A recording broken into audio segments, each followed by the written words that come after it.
Hey everyone, Arkland here, and I have a question for you. Do you feel that people like it when you play Mercy in your current elo? Whether that is gold, platinum, diamond, or master and beyond.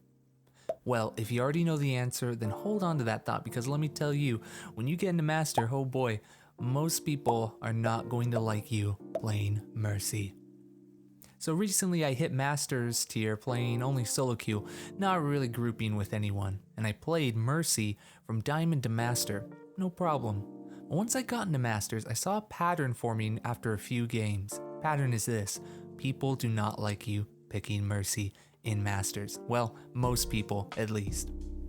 So, most of the people that will be making these accusations don't even know exactly why they don't want you to play Mercy, and most will just tell you to play either Ana or Lucio, mostly Ana.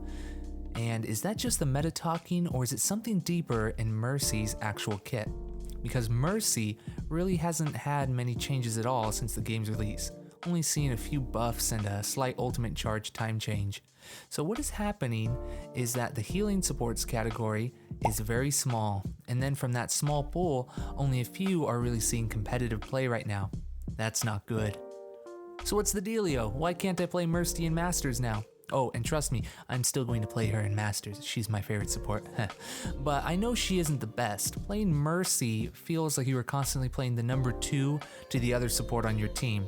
For example, if we have an Ana, I can play Mercy. If there's not an Ana, well, then I probably have to play her. The problem is hero design and playability. We're going to look at two things when looking at hero support design in Overwatch. Number one is how flexible is the hero, or how many options does the hero have to deal with situations. The number two is, does the hero's kit fight with itself, or are there any parts in the hero's playstyle that contradict itself? For the most of the heroes in Overwatch, this is fine, but for Mercy, we would right now get a failing grade on those two questions. So first, before we get into Mercy, let's compare the other support healers with these questions. So we have Lucio here. First question, how flexible is Lucio? Well, he has an area of effect heal and a speed boost that you don't have to aim. He's independent with his mobility and he can go anywhere he really wants. Here's the big thing, and you're also going to see this with other supports. Lucio can fight and perform his support duties at the same time. And second question here, does his kit fight with himself? No, not really. I'm never confused on what skills to use on Lucio. They all synergize pretty well with each other. Lucio gets an A+. Okay, now Juniata, the juggler. So how flexible is he? Well, unlike Lucio, he has a very low mobility, but his entire kit is built around overcoming that one weakness. His orbs have no fall-off damage, so there's no reason to get close. He can Discord and Tranquility Orb from a very, very long distance, so yeah, no reason to get close again. Big surprise. And just like Lucio, Juniata can fight and heal or debuff all at the same time. Yeah, very efficient. Good job, Juniata. A+. Okay, so now Ana, the new mom. How flexible is she? Like Juniata, not a whole lot of movement going on, but once again, we see a kit that is built to get around the weakness, quotation marks. Her sniper rifle is long range, so no need to get close to heal or damage or debuff. Biotic grenade is mostly the reason people are playing her right now, but even with the nerf coming up, her kit still synergizes better than Mercy's. It doesn't fight with itself. So once again, we have a support that can heal, fight, and debuff all at the same time. Yeah, nice job, mom. A+. So since this seems to be the philosophy with the supports, all of them should follow this, or if they don't, have some very unique kit that just makes them as viable as the others, you know. But with Mercy, we don't get that. So let's ask her the same questions. Oh boy, okay, so how flexible is she? Well, how flexible is your team? Mercy is not an independent hero. She doesn't do things directly, she wins by proxy. So if you have a good Pharah or soldier, then now you have a great Pharah or soldier. Seems good on paper, right? Wrong. Mercy needs to be very close to whoever she is supporting, but here's the big but. She cannot fight back and heal at the same time, and that is the big problem. But wait, there's a bit more. So if you can't fight back and heal at the same time, maybe you can just use your mobility to be a tough target to kill.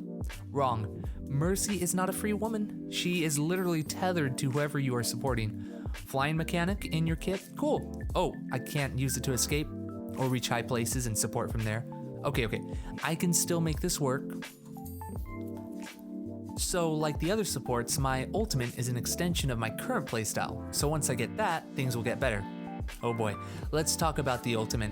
So this is where Mercy's kit fights with itself. You have two competing schools of thought. Once you have your ultimate, people will tell you to go hide and wait to use the res when the fight starts. So now we need to abandon all of our support duties to our team, literally turn around and walk away from our team and hide. Okay, does Mercy's kit have anything that makes her good at this? Well, as we stated before, her entire kit is tethered to your team, so the answer is no. We have a character with low mobility and really no way to defend herself or fight back on her own, and her playstyle is essentially to be by herself and defend herself when she gets her ultimate. We got problems. Now, I don't play Mercy like this, of course. Once I get my ult, I can position myself to be able to heal and take some cover, and most of the time survive. But still, even for someone like me who knows Mercy inside out, I still have this dilemma of confusion and doubt in my head once I get my ultimate. Questions like, are we going to lose this fight? And should I go hide right now? Well, if I leave my team, yeah, they're probably most likely going to lose, essentially turning the fight into a 5v6. So, looking at that, what are some ways we can do to fix this? And I think they're pretty easy, and you probably know what they are after analyzing this with me. First off, we need to let Mercy fly independent of her team. That's pretty simple. I would love to be able to get to spots to support from more angles than, hope that my Pharah, if we have one, just happens to fly by that perch. Second, we need a way for Mercy to fight back in a fight and perform her duties as a support. We want Mercy to be there. We don't want her physically to be gone, since all the other supports basically do that. So hear me out.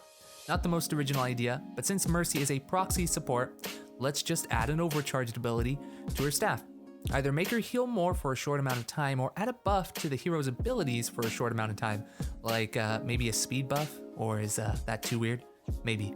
But anyways, but we don't want Mercy leaving a fight. We want her to be able to stick with her team.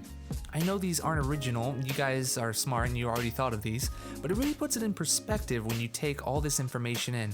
We don't need to change Mercy's mission. We need to unify her playstyle.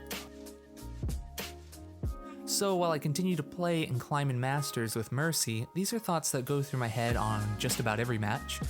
You can let me know your thoughts from one Mercy main to another, or perhaps you think I'm wrong and you have different thoughts. Well, you can talk to me about that as well.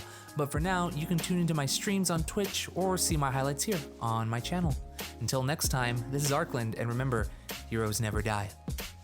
Unless your team sucks.